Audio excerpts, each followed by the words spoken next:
As we bring this wonderful week to a close, that means it's time to look ahead to 2025. And Karen Rosenbaum is already hard at work planning for our next gathering. Thank you so much for being here. Thank you, Molly, for having me. So let's start with your background. Tell me what your background is. So I am a forensic psychiatrist, which means that I am a psychiatrist that did a specialty in forensic psychiatry, which means that it's the intersection between the law and psychiatry. So anytime there's a legal question for a psychiatrist, I might be asked to opine. So in civil cases, that might be emotional damages. In criminal cases, that might be state of mind at the time of the crime. And I have been chair of my section in AAFS of behavioral sciences, psychiatry and behavioral sciences section. And I right now am going to be back on the board of directors and incoming program chair. So, okay, next year, tell me, what city are we going to, and what are you most looking forward to about that city? Okay, well, I'm based in New York, so I'm excited that I only have to take a 3-hour train ride to Baltimore. So Baltimore is a very underrated city. I've been there many times. My brother studied there in college, and it's really nice. Like, has a waterfront. The Orioles Stadium is amazing. They have one of the best aquariums in the country, little known fact.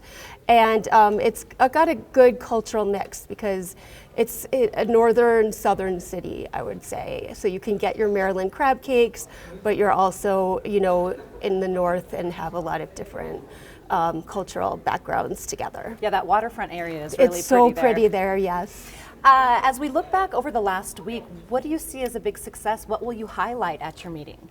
I really loved the keynote speaker in the plenary session at this meeting. It really highlighted the theme of this meeting, which was justice for all.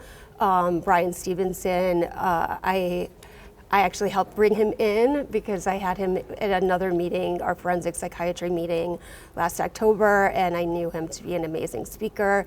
And the President, Ken Williams, of this year really, really wanted him. So that was a treat. And I would want to bring somebody in for next year that would highlight the meeting that we're trying to put together, which is technology, a tool for transformation or tyranny. And speaking of technology, with science and technology changing so quickly, how hard is it to plan a meeting for next year, a conference for a year out? That's a really good question, since that's exactly what we're dealing with, and will be part of what we have to talk about is how quickly artificial intelligence is changing and why it's something that we have to deal with in our everyday lives as well as in forensic sciences. Do you incorporate a member feedback into the programming? That, yes, at the end of every program or every meeting, there's a chance for people to rate the different programs that we had in context with the CME or the continuing education that people obtain at this meeting. So we use that feedback to see what we can do better next year. Thank you so much for taking the time to talk to us today. Thank you so much, Molly.